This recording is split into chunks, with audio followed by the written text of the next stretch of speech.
that I know what to write. Okay, so today is the last class of new information. And this particular lesson is out of this world.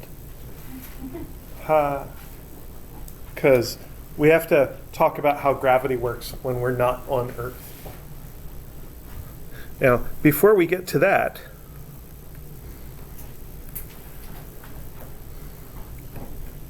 let's look at how gravity works on Earth. We have the force of gravity is equal to mg. And let's throw this in there. The potential of gravity is mgy. And the relationship between those is just a straight derivative integral relationship. The reason there's no minus sign in there is because this is implied to be down. So let's make that an arrow. And in order to talk about gravity that's not on Earth, we kind of need a more general version of these equations. So let's see what they look like.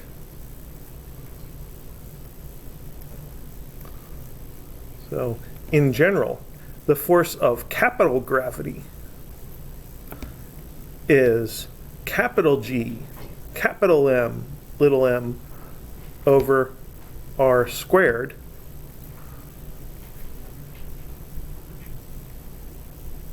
And it's presumed to be an attractive force, because it is. So we see that this version is a little bit more complicated. But it does have the desired property that it goes to zero when our objects get really, really far away from each other. That r in the denominator is the distance between two objects, such as the distance between you and the Earth, or something like that. And then the u of capital G is minus g m over r. And here we have the same derivative integration relationship between these two things. Because after all, what's the derivative of minus 1 over r? Well, what's the derivative of 1 over r with respect to r? So it would be minus 1 over r squared. So that minus cancels this minus and makes it plus. And then the relationship between potential and force is that the force points downhill toward lower potential. So there's another minus in there, making this attractive and that one downward. All right.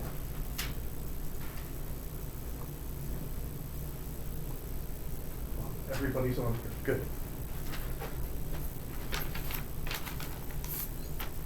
I'll put this in here where I put my electronic pen so I don't lose it.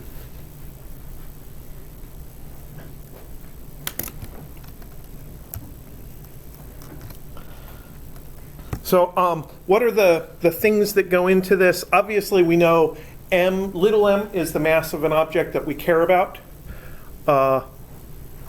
Y is height above the origin. And G, little g, is 9.8 newtons per kilogram. So we need to define the things in the new version of the equation. R is center to center distance. We no longer really have like height anymore when we talk about universal gravity, because who knows what direction is up in the universe in general. We have a capital G here, which is a different number, 6.67 times 10 to the minus 11th Newton meter squared per kilogram squared. And then there's one more value in these formulas that isn't in the other one. Capital M is the source mass.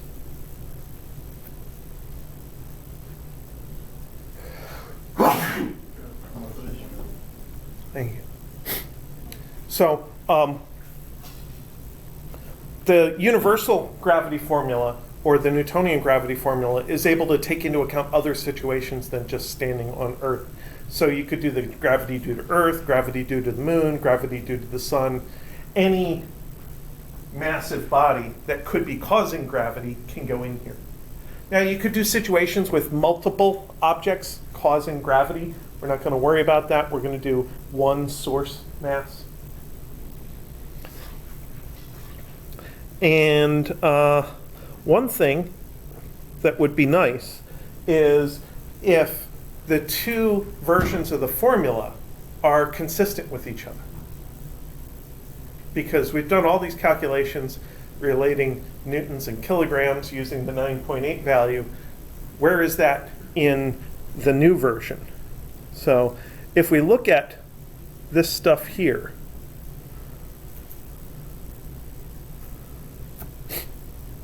and think of that as a separate little package, we have the force of gravity is little m times a factor.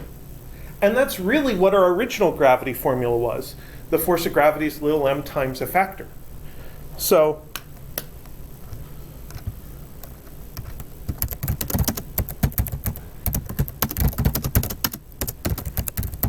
can we reconcile these things on Earth?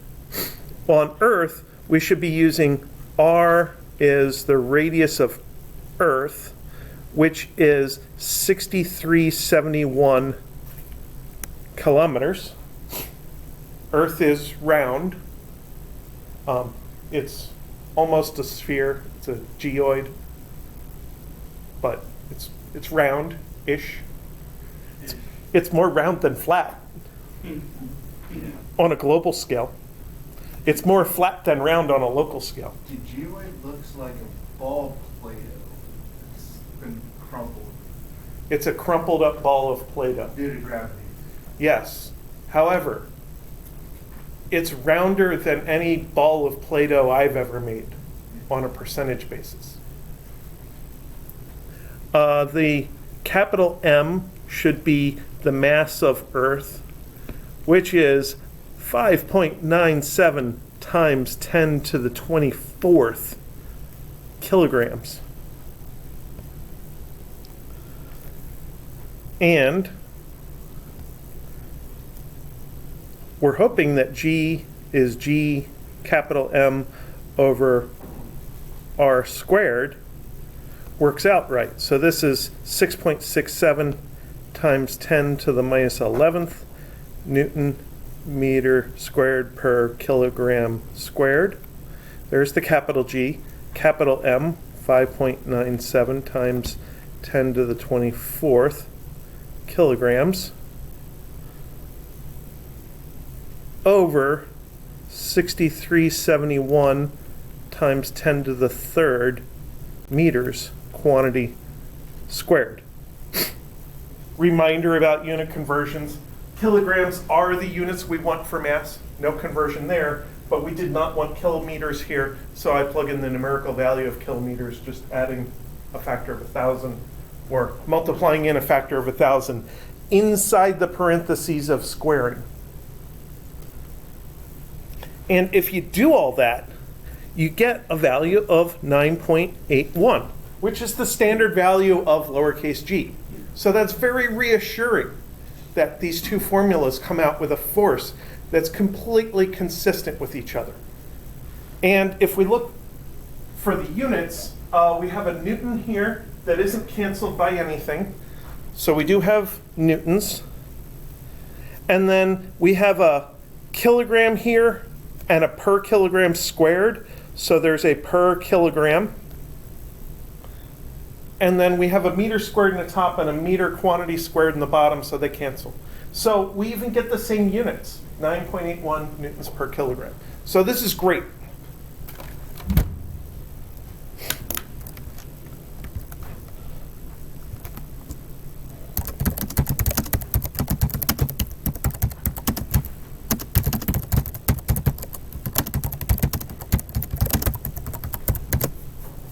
So let's do another computation. Let's figure out what the strength of gravity is near the International Space Station.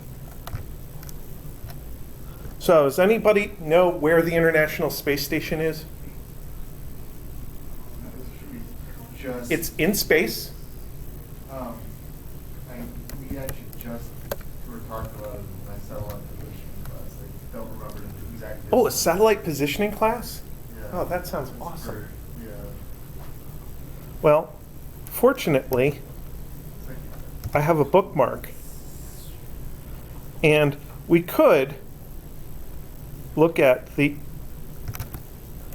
International Space Station's 3D visualization. It's currently over the Pacific Ocean. It's going to go over us soon. You see this arrow on the globe here is pointing toward Mexico and the Gulf of Mexico. It doesn't seem to be listing the orbital parameters here, so that's not doing us much good. Let's go back here. All passes. 26th of November. Yeah, it's going to go over us soon. There's the current pass. Whoa, I did not want to click on that. So it's going to go over 81 degrees above us, which is practically straight up in the sky at 4 p.m., which is like in 15 minutes. Of course, we wouldn't be able to see it because the sky is currently pretty bright, being daytime and all. But if it goes over at night, you would be able to see it pretty well. We could get the orbital parameters here. There's all the orbital parameters.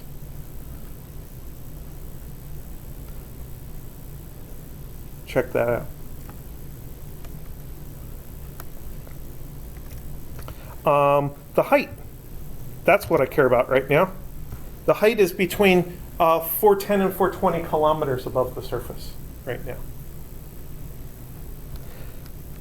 Now this website, Heavens Above, has another cool graph that I like to show, which is a graph of the height of the International Space Station as a function of time. And this is over a period of a year. So in the last year, it went from around closer to 400 kilometers to closer to 418 kilometers. And I see a broad general pattern here of an increase in orbital height. That's probably a conscious decision by somebody controlling the International Space Station, probably a committee controlling the International Space Station. But I see two detailed patterns here. One, there's a general trend toward lower altitudes. Whenever you leave it alone for a while, it has this trend toward lower altitudes. And that's not falling, because if you drop something from 400 kilometers up, it wouldn't take all that long to fall and hit the ground. Not months. It might take hours. But this general trend is a loss of energy, which is almost for the same reason that we experience loss of energy here.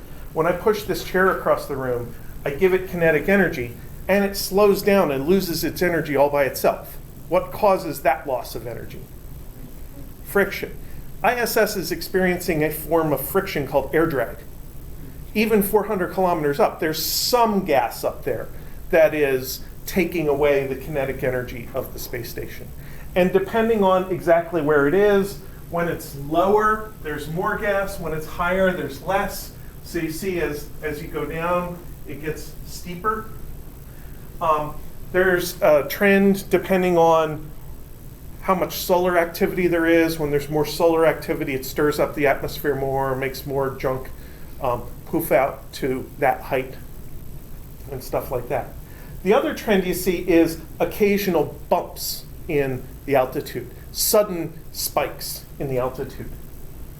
And these are caused by the engines. So they shoot the engines for a while to give it a little bit of a boost in altitude. And I find it interesting that those are not at regular intervals. Sometimes they wait an entire month, sometimes they wait a month and a half. And I believe that it's because they know that they want to, in general, gain a certain amount of height over a year. So they time the firing of the engines in order to dodge space junk. So when there's orbits of some other stuff around, they shoot the engines to get up above that stuff to reduce the risk of a collision. Because as we're going to see, everything up there is moving really fast, and even hitting something as small as a nut or a bolt would be an issue. Things are moving like 20 times the speed of a gunshot up there. And hitting something as small as a grain of sand. Hitting something as small as a grain of sand can cause a breach in the hull. Yes. So hitting something the size of a bolt could be catastrophic. Yeah. Well, anyway. You have to account for the rate of decay as well, or how much it's slowly decreasing, or compensating. That is definitely one of the important orbital parameters. I think Heavens Above just keeps track of the current orbit, not the change in orbit per day. And they just update it from a database. So our height is 400 kilometers. That is not the R value. R has to be measured to center to center. So we're going to be using R is 6771 kilometers. Now, how strong do you think G is going to be up there? Is it going to be similar in value to ours, or is it going to be way less?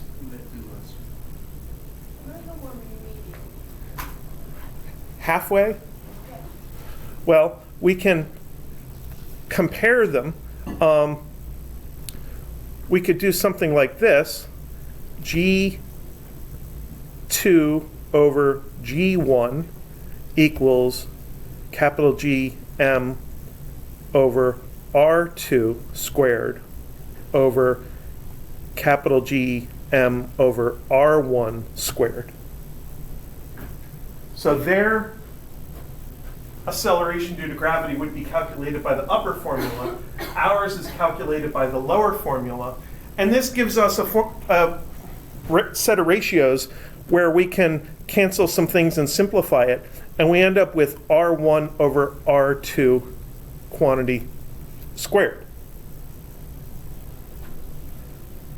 which is 6371 over 6771 quantity squared.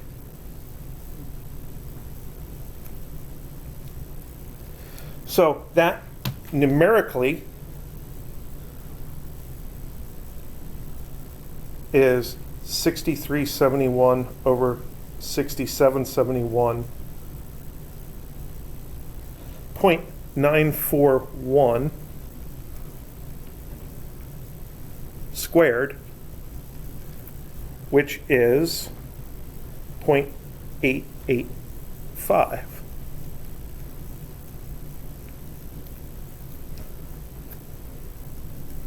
Which is kind of conceptually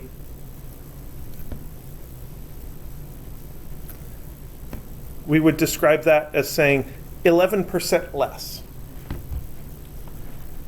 Because this ratio that I calculated is the ratio of their gravity to our gravity. If their gravity was equal to ours, it'd come out to be 1. That'd be 100% of ours. But their gravity is actually 88.5% of ours. Their gravity is actually most of our gravity. It's just approximately 11% less than ours. So then their G is 0.885 times our G, 9.8 newtons per kilogram. So multiply that by 9.8 and we get 8.7.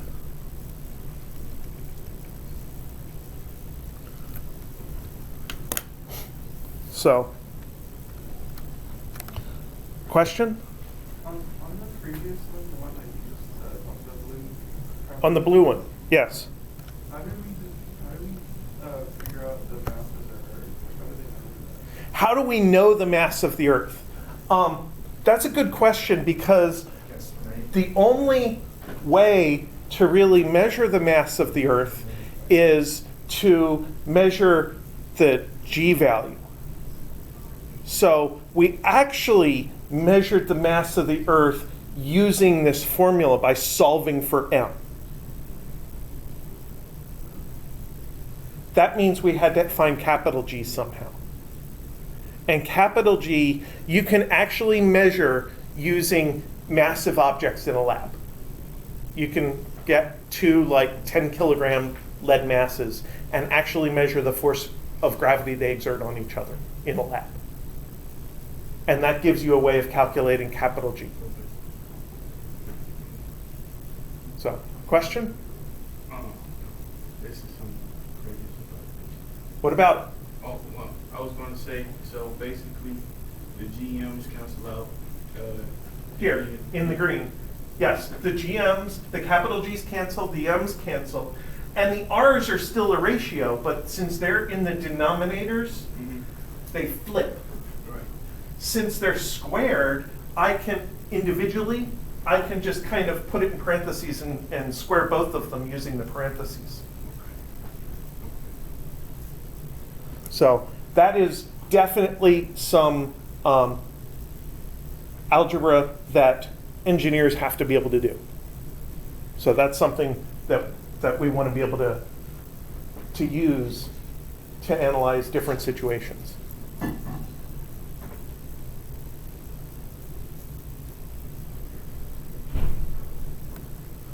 So, as it turns out, their gravity is pretty close to ours. You know, it's most of ours. So, why are they weightless? I've seen pictures of astronauts are floating around. Looks really cool. I want to do it. I'm pretty sure I won't throw up much.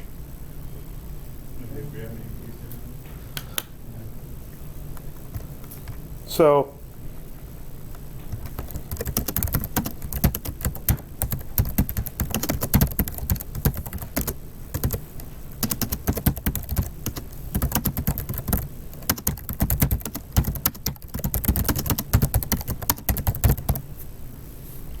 why are they weightless? Well, usually we measure weight by measuring a normal force. We can't actually measure a gravity force.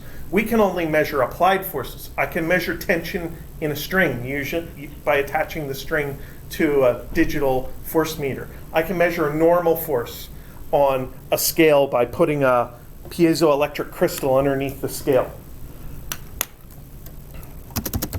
So,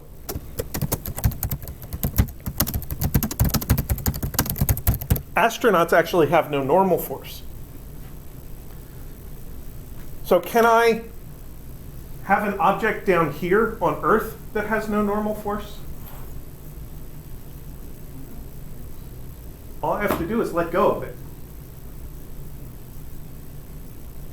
Without a normal force, the force of gravity is the only force. So therefore there's an acceleration. We call it free fall. When an object's moving sideways, we call it projectile motion. So really, the space station and the astronauts are in projectile motion.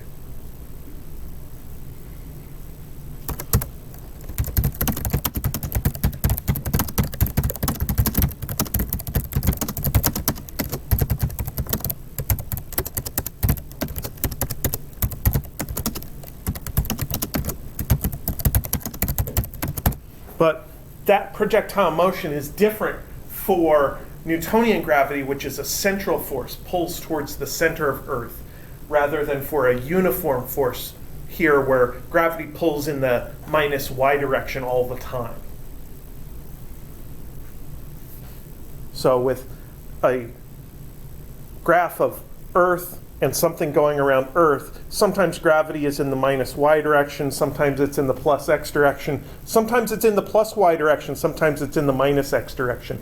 It depends on where the object is relative to the Earth. But it's always attractive. It's always toward the center of Earth. So that's what a central force is. And it's possible to set up a situation where an object experiences the gravity force, has an acceleration due to gravity, but doesn't decrease in altitude. Because acceleration doesn't have to make something go faster or slower. Acceleration can be sideways. And if acceleration is sideways, the path of your object is a circle. And if we put the center of the circle at the center of Earth, then the space station can keep going around and around and around.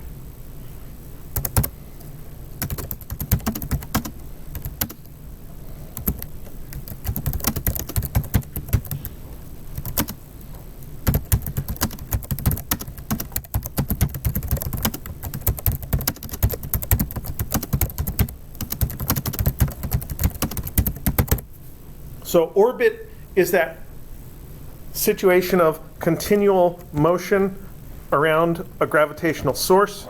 It is a form of projectile motion. Usually we only call it projectile motion down here on the surface. And then a special situation, circular orbit, has a constant radius.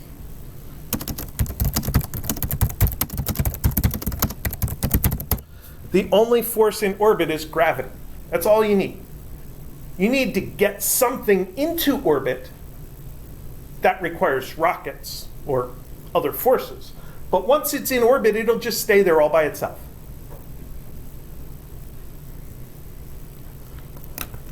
That's a question I often put on the final exam, by the way. So let's figure out what's necessary. To analyze an object, we usually use F net is equal to ma. Our F net is just gravity, so that's G capital M little m over r squared. And our A is v squared over r. Remember circular motion, acceleration's v squared over r? So we set those two things equal to each other.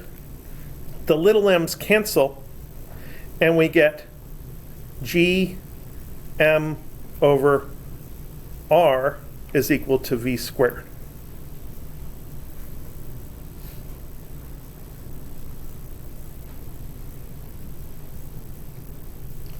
So let's do this for the International Space Station.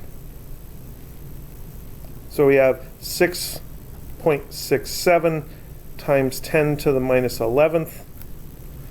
We have 5.97 times 10 to the 24th over 6771 times 10 to the 3rd. Not squared because we did some algebra. And then instead of solving for v squared, let's solve for plane v equals v. And if we do that, then we get a value of 7,680 meters per second.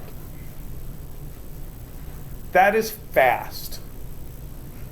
That is 16,000 miles an hour. That is Mach 20. Even though it doesn't make sense to think about Mach number in space where no one can hear you scream. Yes. Yes.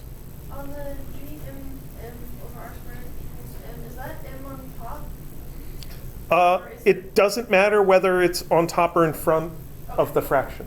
Either way, it counts as part of the numerator. Yeah. I just wanted to make sure.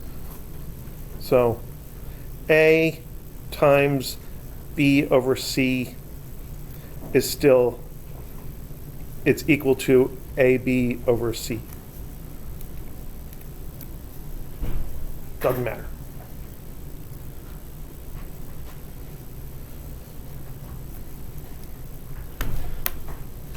So that's how we can relate an orbit's radius to its velocity. So those are two important parameters for an orbit. Another parameter we care about a lot is the orbital period.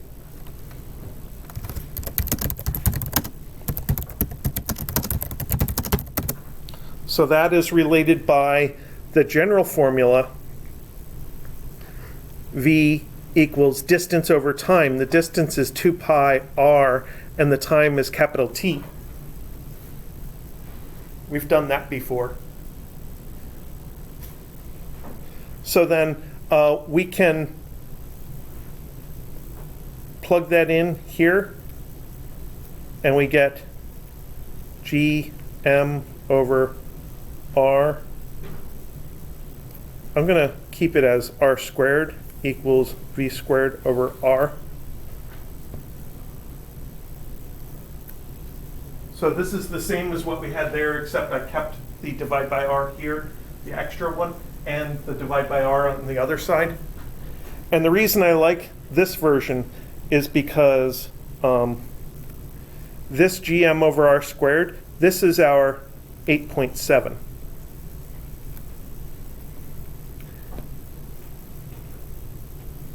Oh, I jumped ahead of myself here.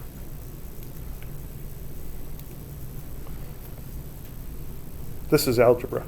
Okay. So this is gm over r squared equals v squared over r equals 2 pi r over capital T, quantity squared, over r.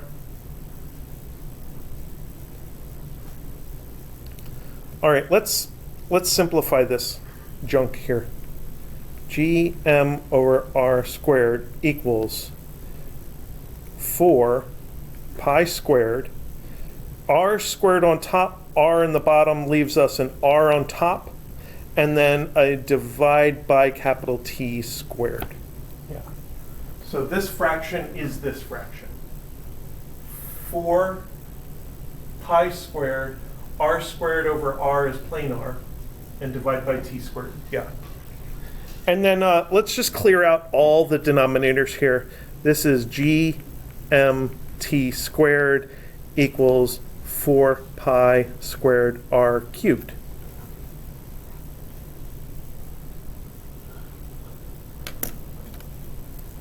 So this is an analytical equation form of Kepler's third law.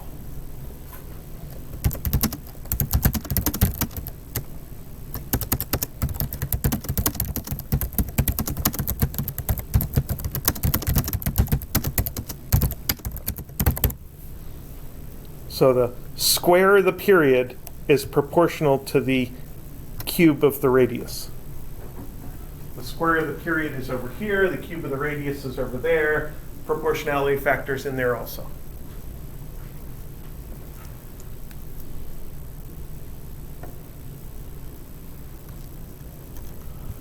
So let's figure out the value for ISS of the period.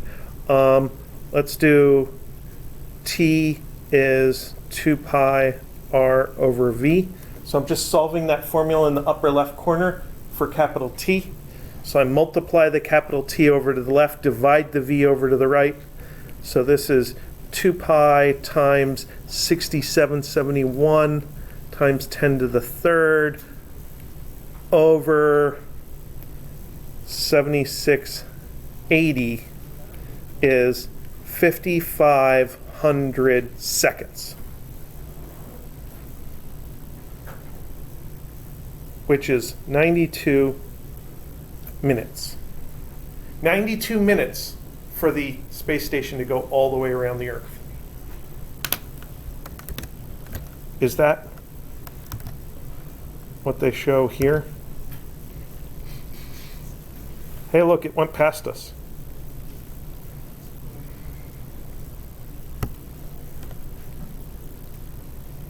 It went way past us. Well, yeah, I said it was going to be 4 o'clock, and it's 4:10 already. We missed it. Can I change the time? Drag the viewpoint, zoom in and out, use the button. I cannot change the time of this. Oh. Hey, look, I can zoom in and out, but Earth doesn't change size. Because it doesn't matter whether my camera is 100 meters or a kilometer away, I'm not any different in my distance from Earth.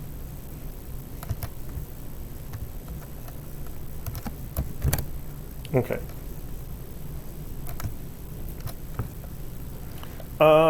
What else did I want you to see?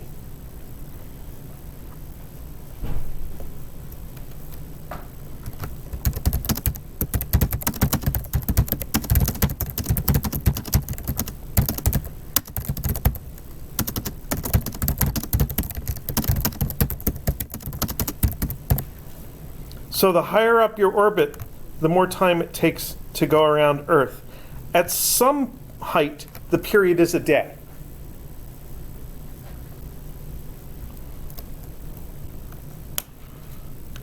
So that means that we could use our knowledge about the period of a day to figure out what height we should put a satellite at so it goes around the Earth in a day.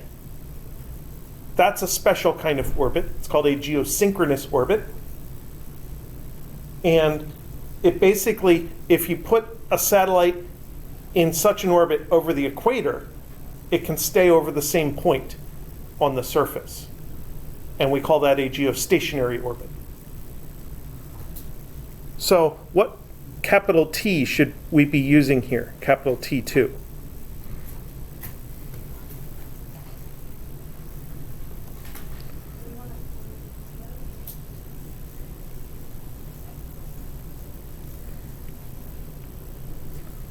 We need it to be a day, but we need it to be a special kind of a day called a sidereal day. So here's the thing about Earth. Earth is spinning around and around and around, and I'm going to spin around in a second to simulate Earth. The projector is the sun. So at a certain point, I get to noon, and then I'm going to keep moving and keep spinning. A little bit later, I'm facing the exact same direction, but the sun isn't overhead anymore. In order to get the sun overhead, I have to wait just a little bit longer and turn a little bit extra because I've moved sideways. So our day, our solar day, based on when the sun gets to the same point in the sky, is not a day from the perspective of like Earth looking at the stars. Stars get to the same point in the sky in a sidereal day. The sun gets to the same point in the sky approximately in a solar day. A solar day is 24 hours. That is the mean solar day. Sidereal is 23 hours and 56 minutes. 23 hours, 56 minutes, and 4 seconds, which is a ridiculous quantity that I should not have memorized when I was 12, but I did for some reason. That's another thing that we talked about in that class.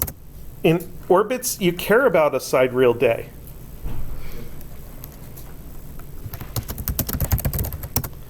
Darn it. Where is it in seconds? That one. 86,164 seconds.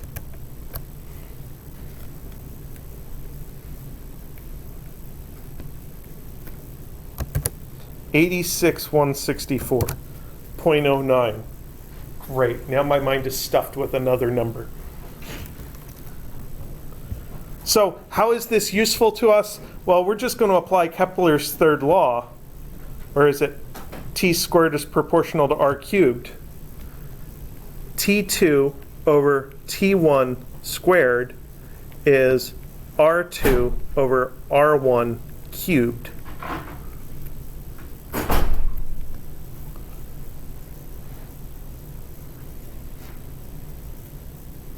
So that was our GMT squared is equal to 4 pi squared r cubed. If we divide it for the two situations, for ISS and for the geosynchronous satellite, then we could figure out the r value for the geosynchronous satellite. So then this will be 86,164 over 92 squared is equal to R2 over 6771 cubed. And the cool thing about doing this formula as ratios is we don't care about units. We just know that the time units have to be the same. So 92 is in minutes. you're right. I got to erase that and put the 5500 back in there, don't I?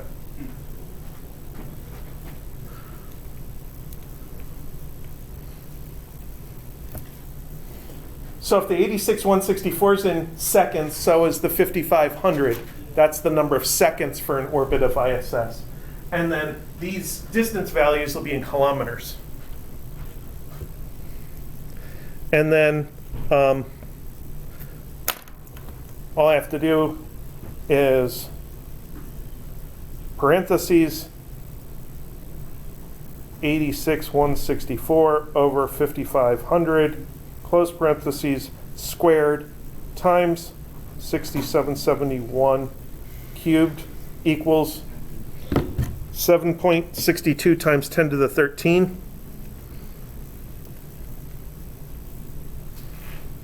That's R2 cubed. And now I just take the cube root of both sides to the 1/3 power. 42,400.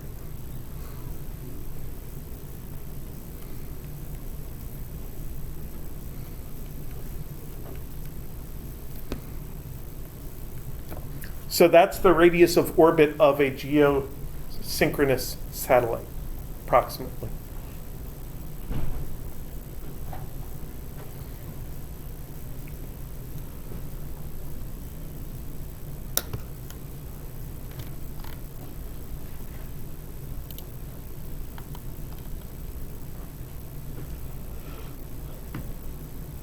All right, so far so good. We just have a couple of more thoughts here to work out on the next page.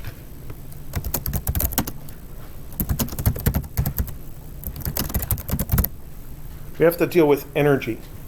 So I mentioned that U little g is mgy, and U capital G is minus gmm over r squared. And we can graph both of these things. So we can do a little graph of this function. So this is y and this is u sub g. And then we can do a graph of this function. And this is r and u sub capital G. And this function looks like that. That label looks terrible. U capital G. And I want to talk real quick about how these two graphs are related to each other. This graph here is right there.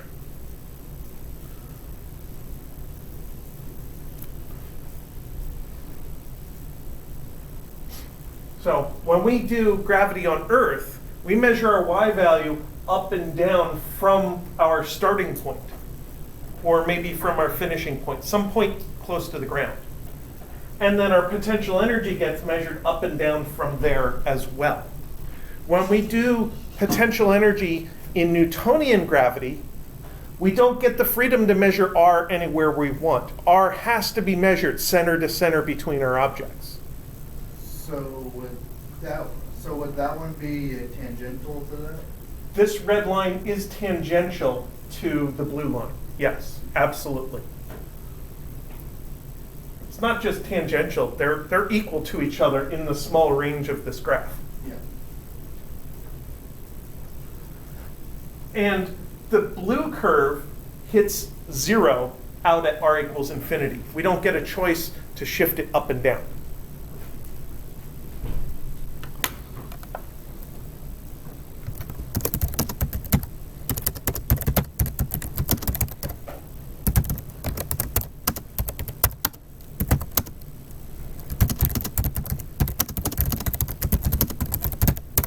So we don't get a choice about where r equals 0. And u equals 0 is at infinity,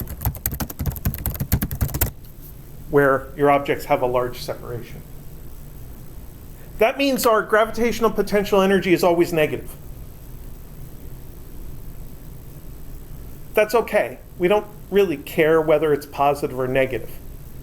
In fact, having gravitational potential energy always be negative explains why stars are hot.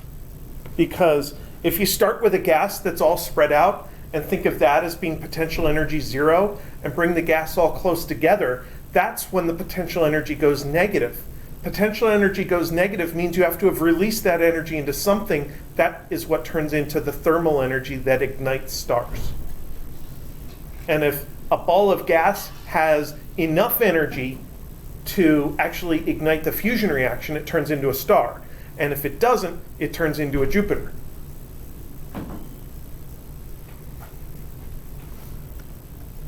So I think I've heard Jupiter is emitting some energy, so maybe there's some fusion going on in the center of Jupiter. It's just not enough to be a star.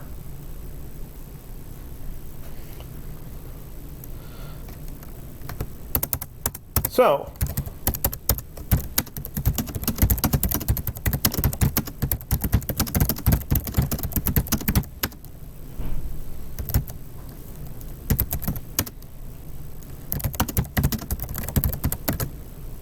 in order to put a kilogram of cargo into orbit, we need to give it a bunch of energy. And there's two reasons we need to give it energy.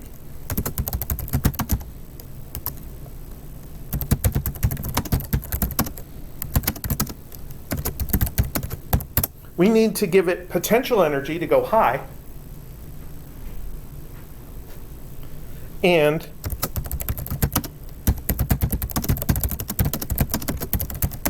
we need to give it kinetic energy to go fast.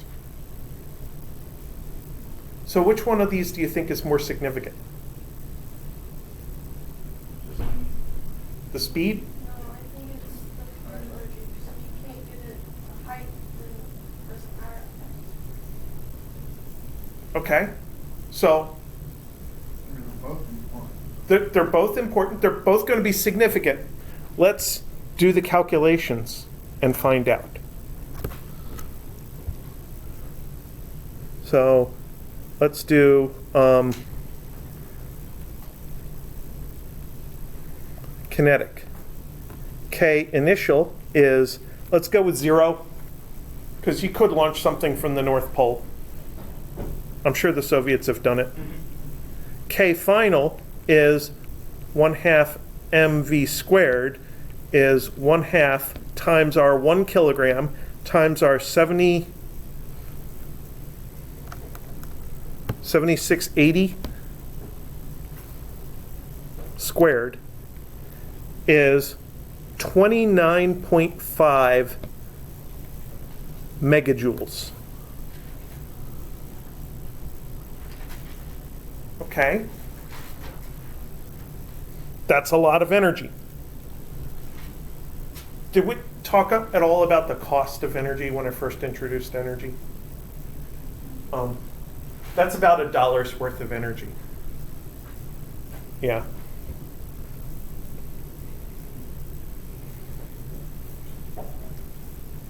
Potential energy, U sub I, is equal to, it's not 0, minus gm times 1 kilogram over ground 6371 times 10 to the third, not squared, because with the potential energy formula it's just gmm over r, not over r squared. And this comes out to minus 62.5 megajoules. That number does not mean anything to us right now. Not until we know U final. So that's minus gm times 1 over 6771 times 10 to the third. This number is minus 58.8 megajoules. So delta U is equal to plus 3.7 megajoules. We need a lot more sideways force to make our object go fast than we need vertical force to make it go up to orbit. If we could lift something up to orbit and let it go, and first of all, it would fall down because it's not going sideways. Second of all, if it did get caught by the space station, it would collide at 7680 meters per second, 15,000 miles per hour, 20 times the speed of a gunshot. This would not be a rendezvous. This would be a destruction. So we definitely need a lot of sideways energy. Now I did cheat a little bit here because the initial kinetic energy isn't really zero. We are rotating with Earth. We're moving around 1,000 meters per second right now. I mean, when you think about it, kind of makes you want to hold on. Yeah, it's a smooth ride. But that's really not that much when it comes to initial kinetic energy. It would come out to 0.5 megajoules. So that's why I left it out.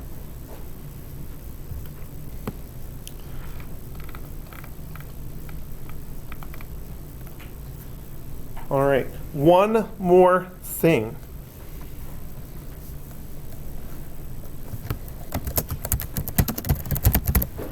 Escape velocity.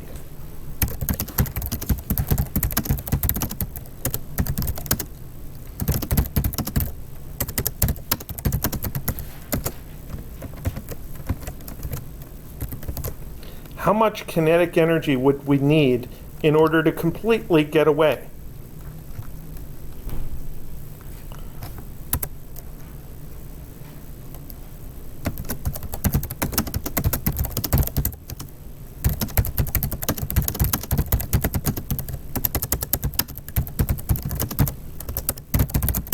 And all we have to do is have enough to cancel out that negative potential energy. So for 1 kilogram of mass at the International Space Station, you'd need 58.8 megajoules of kinetic energy. How much kinetic energy do we already have in orbit? 29.5 megajoules.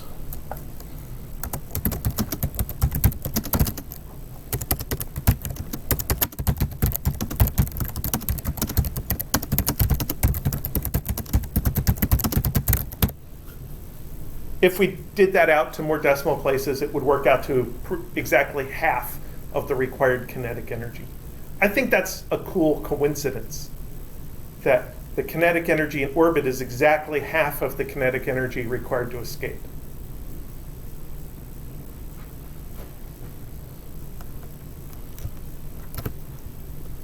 So in our example, 1/2 of 58.8 is equal to 29.5.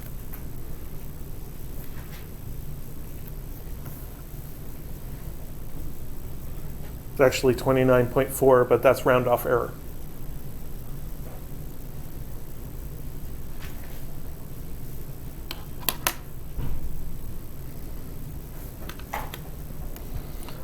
Let's find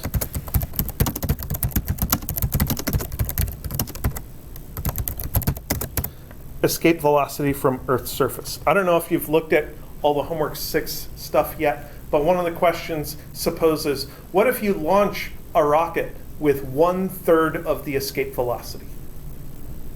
Well, the first step in figuring out anything is to know what is the escape velocity. So let's find that out.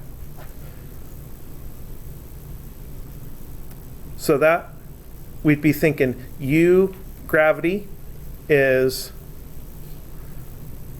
minus G m over R is minus g mass of Earth. Let's assume our object mass is 1 kilogram because that makes it easy, over 6371 times 10 to the third. And we did that calculation up here, it's minus 62.5 times 10 to the sixth joules. So kinetic is 1/2 mv squared. So v is the square root of 2k over m is the square root of 2 times 62.5 times 10 to the sixth over 1. These are all calculations for our object. We don't need Earth's mass here. We just need the object mass here. So we know how much kinetic energy we need. We know how much mass we have. That calculates the velocity. And last time I did this, it came out to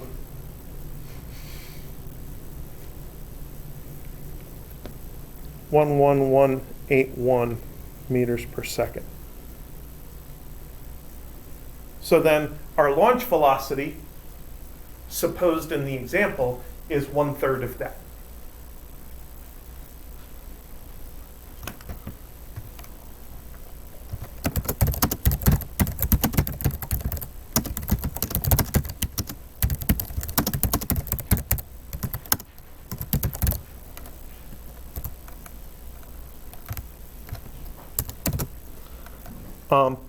And that particular homework question asks for the maximum height of that vertical launch. So you should be thinking initial energy equals final energy. Initial is 1/2 mv squared plus minus g m over r 1 equals minus g m over r2. Our initial energy is kinetic and potential. Our final energy is pure potential energy. Because with a vertical launch, when you get to the top, the kinetic is 0.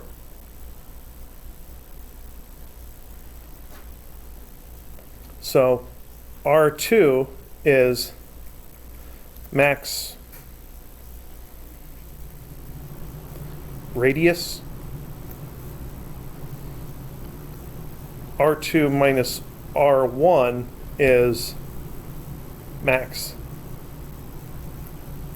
height. Now, a warning here.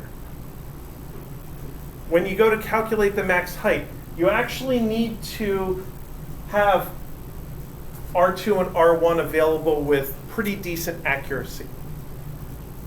It doesn't really matter what value you pick for R1 for the radius of Earth.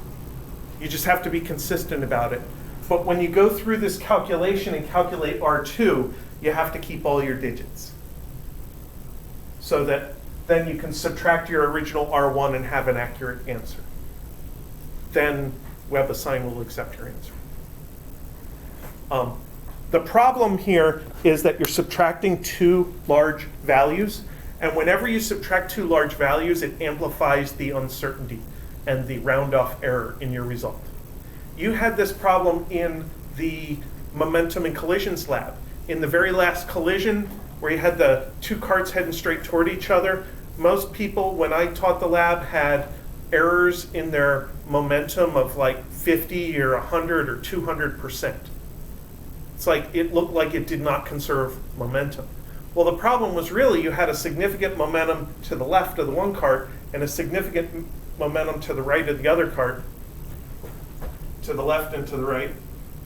And when you take those two values and add them, since they're opposite directions, it's subtraction, and it amplifies the error.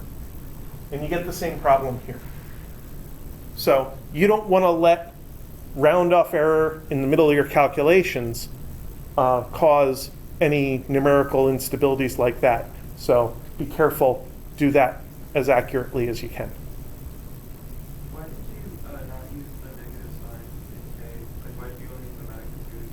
I mean, I know you can't say like the square root of it. Well, K has to be positive, and the K we're using here is the amount of energy required to cancel out the negative, so that the total energy is 0 up there for escape velocity. Yeah. So the K definitely really is positive. And the U definitely really is negative.